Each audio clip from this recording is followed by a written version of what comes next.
3, 2, 1. Hi students, trigonometric ఈక్వేషన్లో first problem అయితే చూస్తాము. సో ట్రిగ్నోమెట్రిక్ ఈక్వేషన్లో మేజర్గా మనం 3 ఫార్ములాస్ అయితే యూజ్ చేస్తాం. ఒకటి సైను, కాసు, నెక్స్ట్ వచ్చి ట్యాన్ అనమాట. సో ఈ ఫార్ములాస్ వచ్చి మీకు ఈ 3 సమ్స్ ఉన్నాయి కదా, దాన్ని బేస్ చేసుకొని మీకైతే నేను మీకు ఎక్స్ప్లెయిన్ చేస్తాను. ఓకేనా?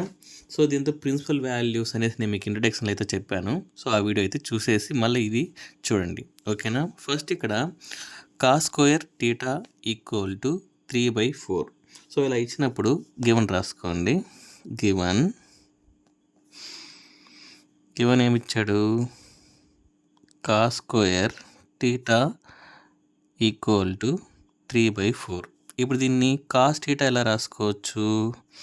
Cos theta is equal to ఈ స్క్వేర్ అటు సైడ్ పంపిస్తాం, అప్పుడు ఏమవుతుంది? √3. దీనికి రూట్ అప్లై చేస్తే ఏమవుతుంది? 2 వస్తుంది అనమాట. ఓకేనా? ఇప్పుడు √3/2. సో √3/2 మనకు టేబుల్లో ఎక్కడొస్తుంది? కాస్ 30 యాంగిల్లో మనకు వస్తుందన్నమాట. ఓకేనా? ఇప్పుడు cos theta is equal to మనకు దీన్ని ఇలా కాస్ 30గా రాసుకుంటాం అనమాట. సో ఇప్పుడు దేర్ఫోర్ ప్రిన్సిపల్ వాల్యూ ఇలా క్లియర్గా రాయాలి. ప్రిన్సిపల్ వాల్యూ మనం ఏమని చెప్పుకున్నాం? ఆల్ఫా అంటాం. ఓకేనా? Principal alpha. ఇక్కడ ఈ వాల్యూ ఉంది కదా, ఈ వాల్యూని మనం ప్రిన్సిపల్ వాల్యూ అంటాం. ఓకేనా? So 30 degree. సో దీన్ని ఎలా రాసుకోవచ్చు? π/6 అని రాసుకోవచ్చు. ఇప్పుడు దీనికి మనం జనరల్ సొల్యూషన్ రాయాలి. Therefore general solution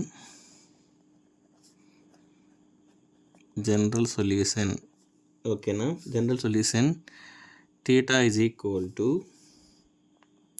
n/, ±alpha.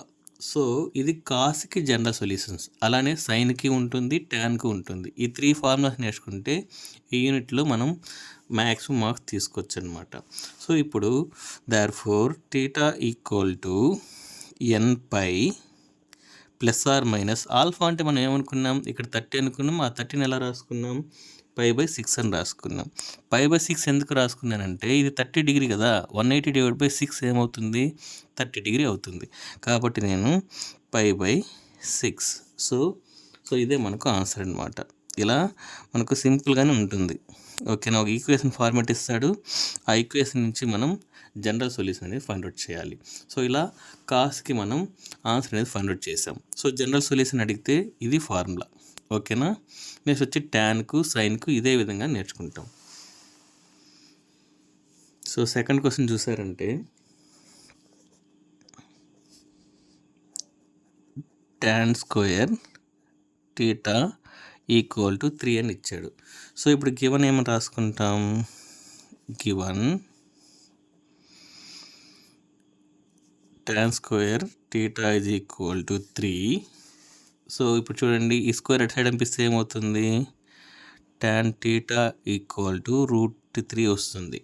tan √3 మనం ఎలా రాసుకోవచ్చు? మనం tan 60 కదా √3 అంటే, సో 60 రాసుకుంటాం. సో tan థీటా, సో మనం ఏమనుకున్నాం? ఈ యాంగిల్ని ఆల్ఫా అనుకున్నాం. సో దాన్ని ఏం రాస్తాం? Therefore the principal value alpha is equal to 60. So దీన్ని ఇదే ఫార్మేట్లో రాయకూడదు, దీన్ని కన్వర్ట్ చేయాలి. సో π/3 రాసుకోవచ్చా? 180/3 అంటే మనకి 60 డిగ్రీ. ఇప్పుడు దేర్ఫోర్ జనరల్ సొల్యూషన్. సో ట్యాన్కి నేను జనరల్ సొల్యూషన్ రాస్తున్నా.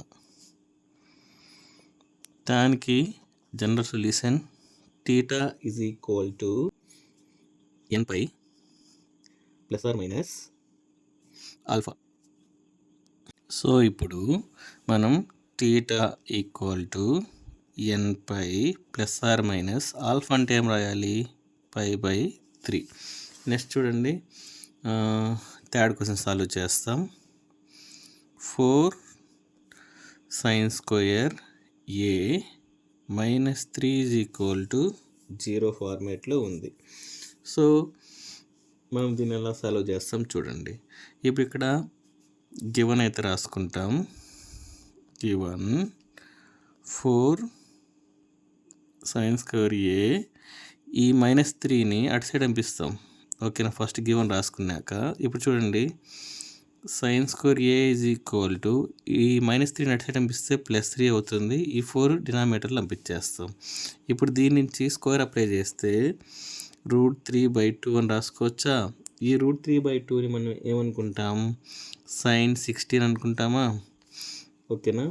ఇప్పుడు therefore the principal value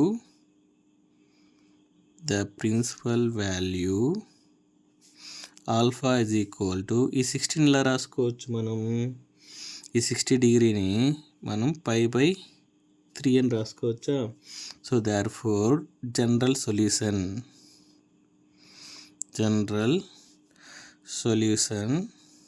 θ equal to same n/, ± alpha వస్తుంది. ఆల్ఫా ప్లేస్లో ఏం రాయాలి మనం, π/3 రాస్తే సరిపోతుంది. ఓకేనా. మనకు ఈ విధంగా ఫార్మేట్ అడిగితే జనరల్ సొల్యూషన్ అన్నిటికీ ఒకటే వస్తుంది అనమాట. ఓకేనా. Thank you.